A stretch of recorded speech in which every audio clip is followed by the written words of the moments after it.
धाकड़ खबर, बेखौफजुमा बेबाक अंदाज।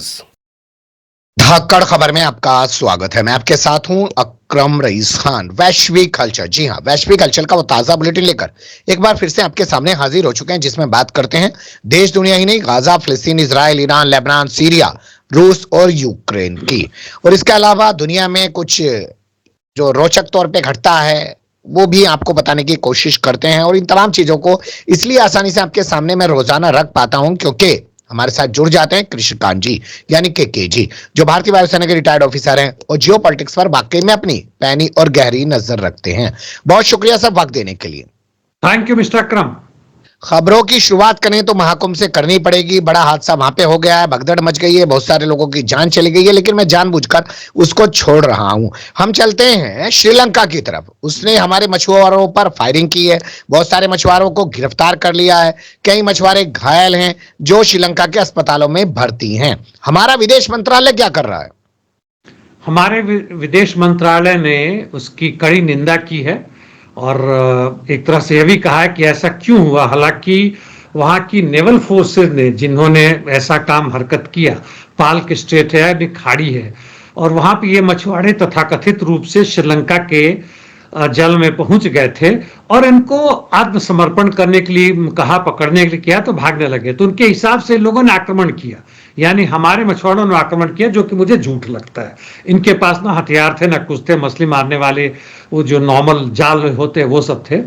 भागने की जरूर कोशिश की होगी, इस पर गोली चलाना सही नहीं था। इनके पास काफी ताकत ही पकड़ सकते थे।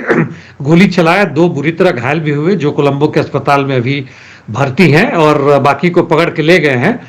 तो भारत सरकार को इसमें थोड़ा ना अधिक ध्यान देना पड़ेगा। साथ साथ यह भी करना होगा और देखना होगा कि आखिर हमारे मछुआरे क्यों कभी पाकिस्तान की तरफ चले जाते हैं, कभी बांग्लादेश की तरफ चले जाते हैं, कभी श्रीलंका में जाके पकड़े जाते हैं, क्यों बेचारे मर रहे हैं, क्यों इतनी बेरोजगार की कमी। यदि मछली पालन ही सही तरीके से है तो उसी को बढ़ावा दे, उसको वहां के, उनको एक तरह से कहें तो उनको कर्मचारी बना के उनसे खास जगहों में करके, और उसके साथ हमारे कोस्ट गार्ड के साथ या जो भी जितना संभावना बनती है उसको क्यों नहीं करवाते हैं।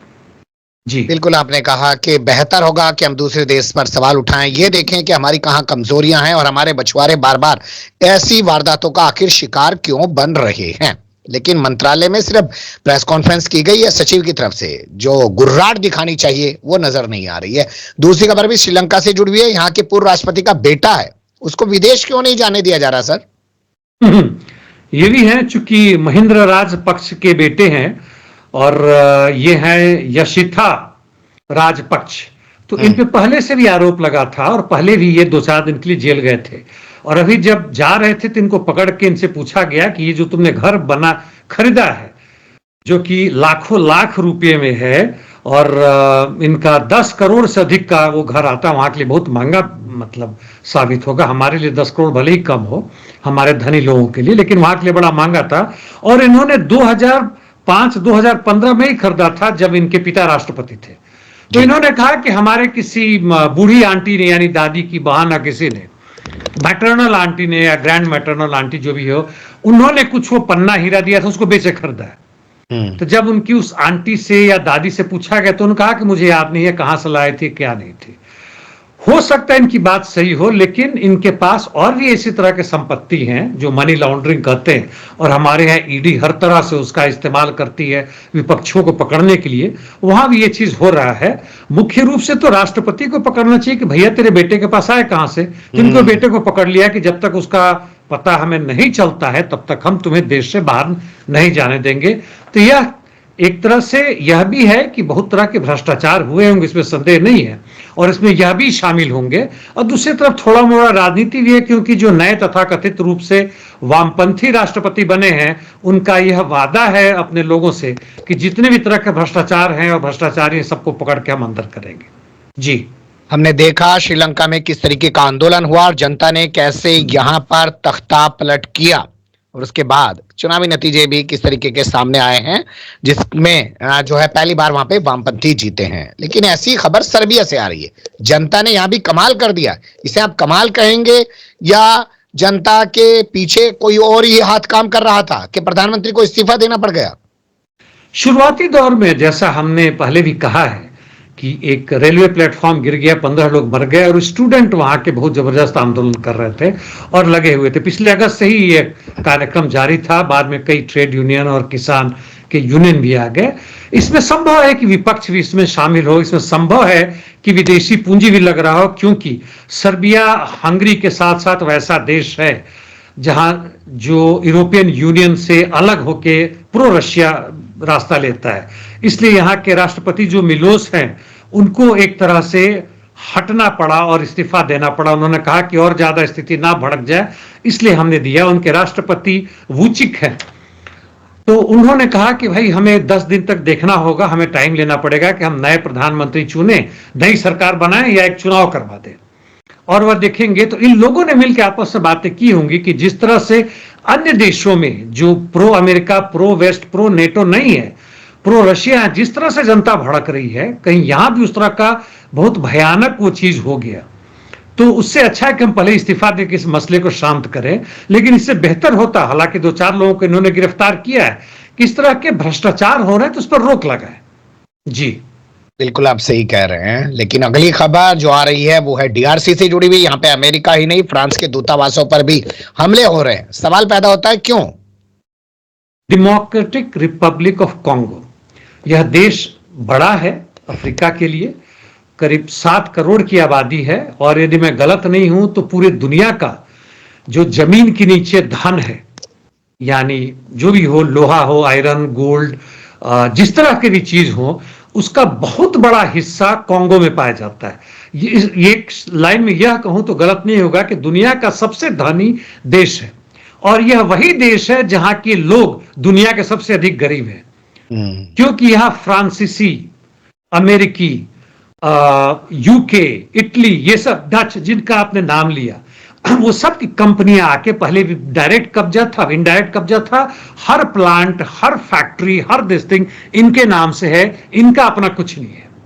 जब नई सरकार आई, यहां पे इन्होंने कोशिश किया था आज से करीब 10-12 वर्ष पहले ही, तो इनके करीब 100 के आसपास इनके यहां ऐसे हैं जो कि गुंडे हैं, बदमाश के हैं, जो मिलिटेंट हैं, जो धर्म के नाम पे हैं, उसके ट्राइब के नाम पे है। वहां 2 मुख्य ट्राइब है, उनके बीच में अदला बदली होती रहती है, एक टूटू है, दूसरे कुछ और हैं, और ये सब आपस में लड़ते रहते हैं। और इन्होंने एक चीज बनाया है, M23, मार्च 2023 में नहीं हुआ था, लेकिन यह 23 मार्च को हुआ था, 2013 में बना था, 23 नहीं 13 में बना था।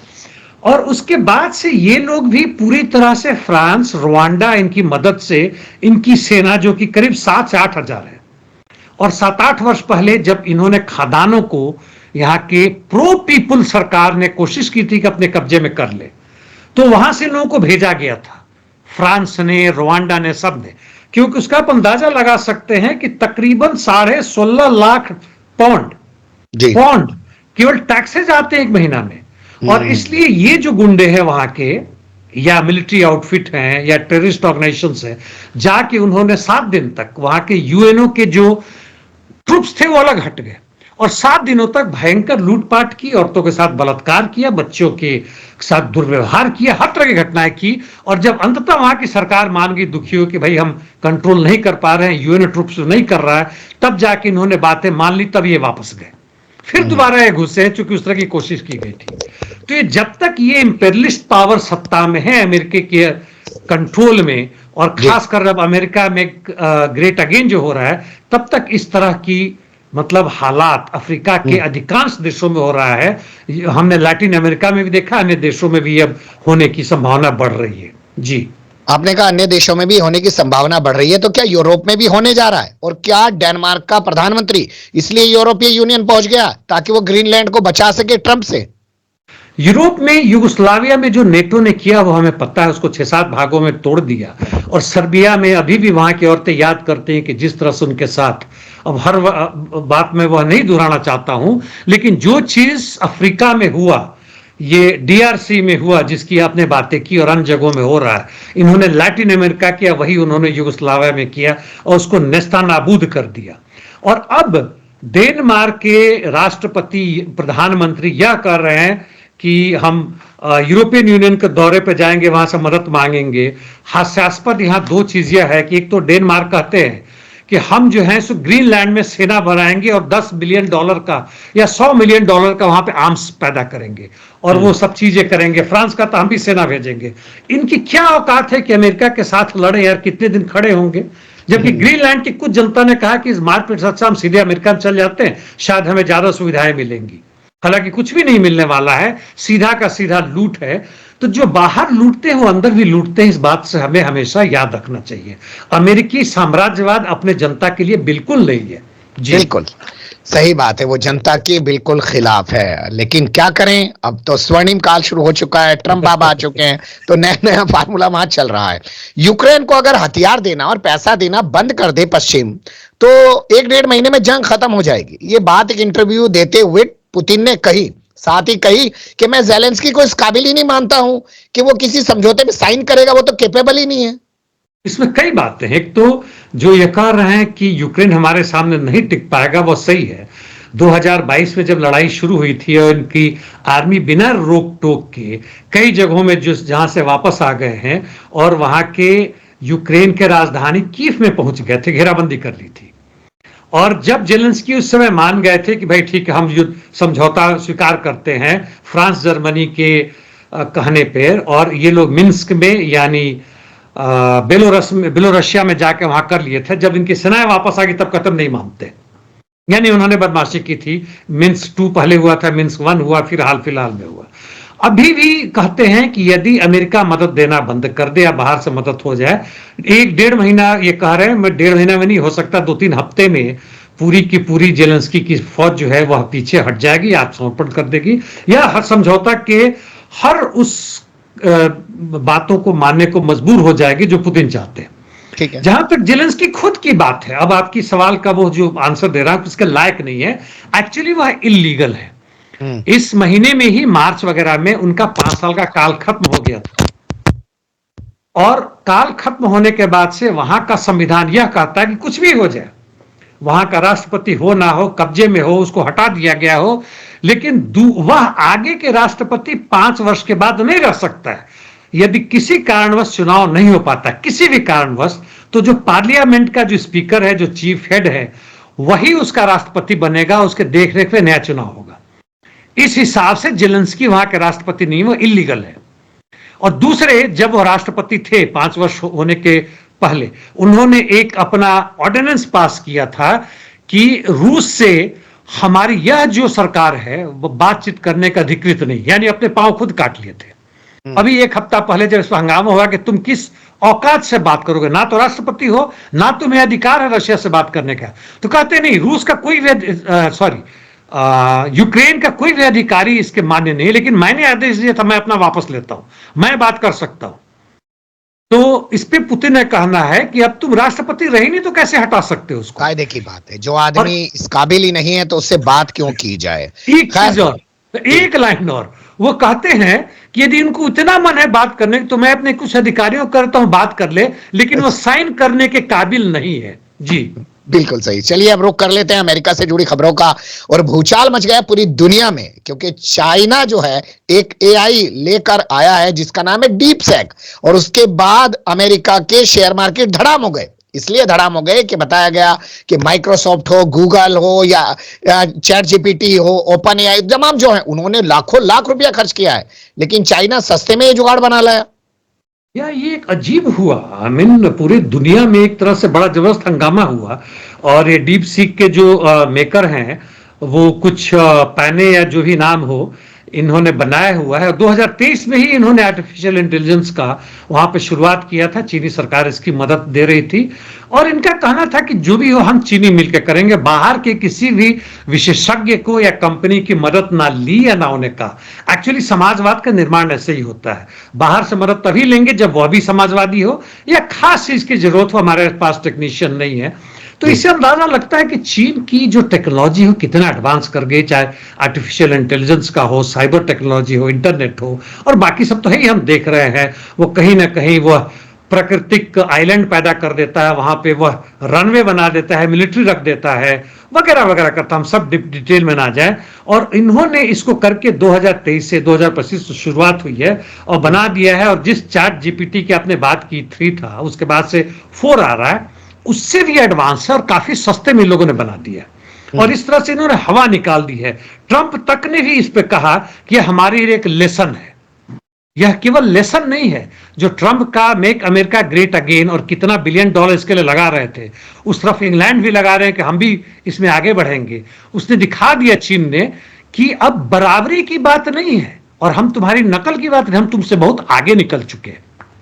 जी, एक सवाल जो मैंने कई सारी खबरें पढ़ी उससे जो निकल के आया वो ये कि भैया इससे दूर रहो, क्योंकि चाइना की कंपनी ने इसको बनाया है और चाइना की कंपनी वहां की इंटेलिजेंस के साथ जुड़ी रहती है। जो भी डाटा आप दोगे वो चाइनीज इंटेलिजेंस के पास पहुंच जाएगा। ये डर क्यों पैदा किया जा रहा है?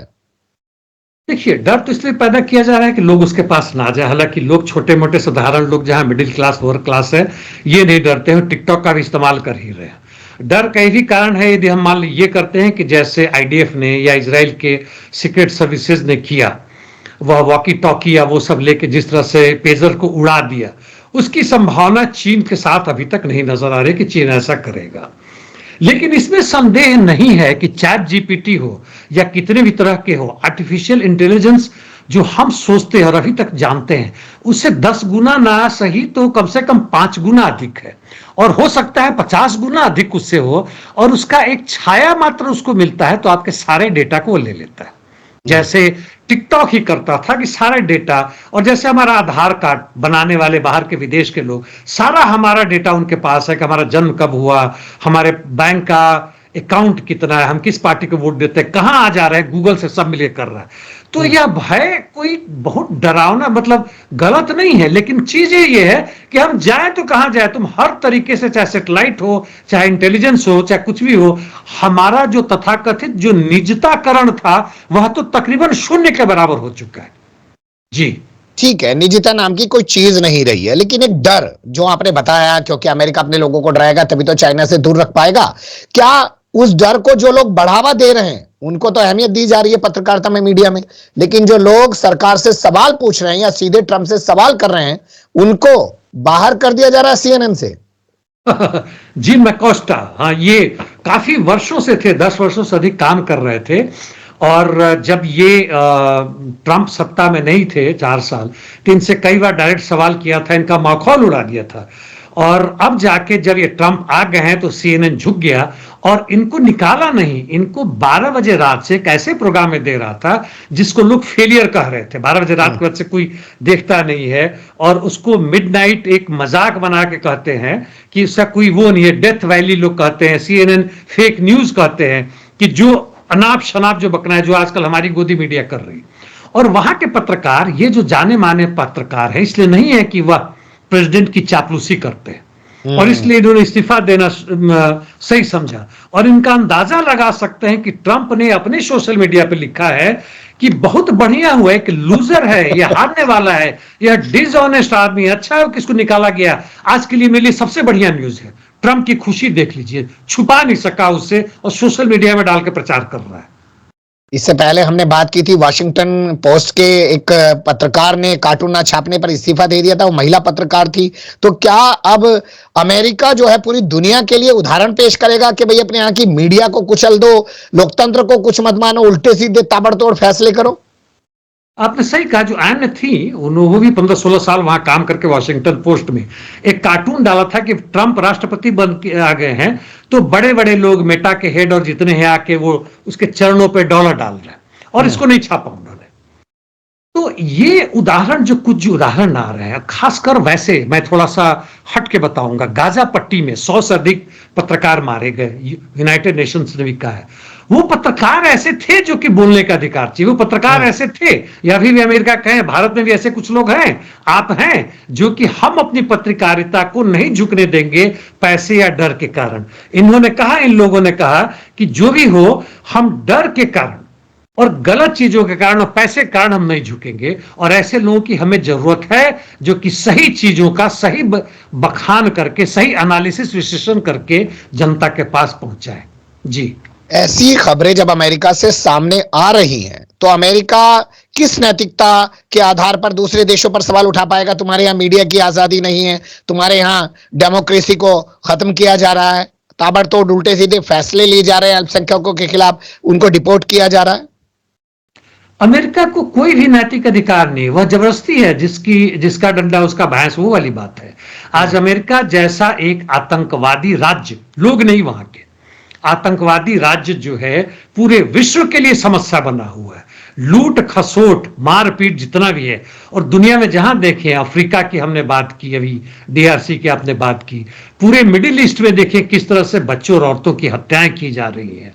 खुद अमेरिका में लूटा जा रहा है, और खुद अमेरिका में जो भी मतलब चीजें हो रही थी और लैटिन अमेरिका में हो रही थी, हजारों नहीं लाखों विस्थापित हो गए हैं पूरा दुनिया में। 30 से 35 करोड़ लोग तो बेघर हो चुके हैं, चाहे अपने देश में चाहे दूसरे देश में, भाग चुके हैं, और उसका एकमात्र मुख्य कारण है अमेरिकी साम्राज्यवाद। जी, फेडरल ग्रांट और कर्जों पर जो पाबंदी लगाई थी ट्रंप ने, अदालत ने उस पर भी रोक लगा दी है। पहले जन्मसिद्ध नागरिकता वाले आदेश को भी अदालत ने पलट दिया था। इस अदालत पे लोग गए थे, वहां पे फेडरल कोर्ट जो वहां का जो मुख्य कोर्ट है उसमें, तो वहां पे लोगों ने कहा था कि भाई जो पहले से हमें जो दिया जा रहा था, मेडिकल फैसिलिटीज दिया जा रहा था, जो कि हमें इंश्योरेंस के थ्रू मिला था, सबका सब रोक लग गया। ट्रंप के आदेश के बाद सबका सब रोक लग गया। $72 मिलियन तकरीबन हर रोज या हर हफ्ते जाता था, हर रोज संभवतः जाता था, वो सब बंद हो गया। तो उसने कहा ऐसे कैसे कर दोगे अचानक, लोग तो मर जाएंगे, यह कोई मजाक थोड़ी है। और जब उसने रोक लगा दिया इनकी ऑर्डर पे, तब जाके इनकी जो स्पोक्स पर्सन है वो करे कि नहीं नहीं, हमारा यह मकसद नहीं था। जो गरीब लोग हैं, जो बेचारे लोग हैं, जिनके खाने के लिए टिकट दिए जाते हैं, वहां टिकट के रूप में मिलता है कि जाओ तुम खाओ। बल्कि मैं तो ये कहूंगा कि लोगों को जो मिलना बंद हो रहा है, तो अमेरिकी वहां के जो मजदूर वर्ग है, जो सताए हुए लोग हैं, तड़पाए हुए लोग हैं, वो सोचे कि भाई क्या हम डेमोक्रेट्स और रिपब्लिकन के बीच में डांस करते रहेंगे, या कुछ और सोचे, विकल्प की राजनीति करें। जी, आईसीसी के खिलाफ जो कार्रवाई की जानी थी अमेरिका के जरिए, लगता है वो फिलहाल रुक गई है, और उसका क्रेडिट डेमोक्रेट्स को दिया जा रहा है।